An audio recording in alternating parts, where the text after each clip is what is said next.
In this example, we would like to find the zeros of this polynomial function and state the multiplicity of each.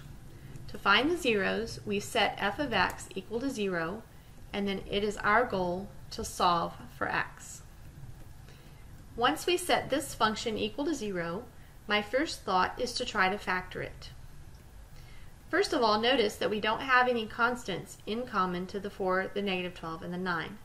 So what I'll do is I'll try to factor as two binomials. I need two factors that would multiply to 4x squared. Let's try 2x and 2x.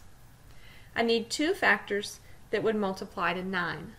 Let's try 3 and 3. On here, to make my signs work correctly, I'd have to have a negative and a negative to give me positive 9 at the end. But then, when I combine these two terms with these two terms, adding those together would give me the negative 12 that I need in the middle. So I know that this factorization is correct. From here, notice that I have a factor that's repeated. The 2x minus 3 is called a factor, and there's obviously two of them. So what I'm going to do is I'm going to rewrite it as 2x minus 3 squared. Anytime a problem is asking for multiplicity and you have repeated factors, write them in exponential form instead of expanded out. So on here, to find the actual zeros, I would set the 2x minus 3 equal to 0 and solve. So here I'd add over the 3. So I'd have 2x equals 3 and then divide by 2. So x equals 3 halves. That would be my 0. Okay. Remember that a 0 is a place where my graph crosses the x-axis. So if I know what the 0 is, then I also know what the x-intercept is. Here, multiplicity means for a certain 0, what was the power where that 0 came from, on the factor where that 0 came from. In this case, my power was 2, so the multiplicity would be 2.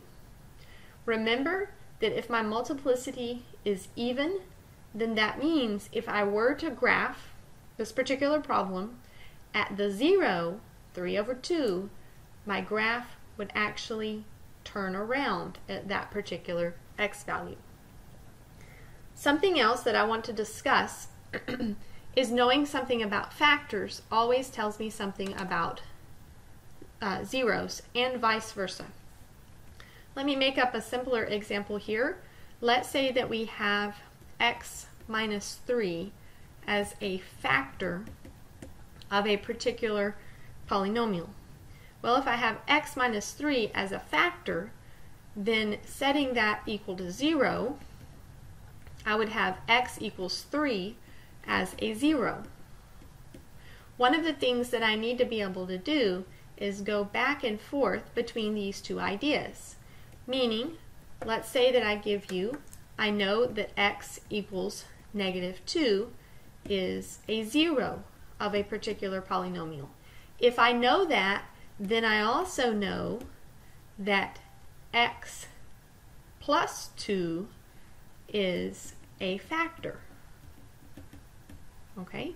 So basically think of it here, factors and zeros, I'm going to say have opposite signs on their constants. So here if you have x is positive 3 is a 0, then you know x minus 3 is a factor.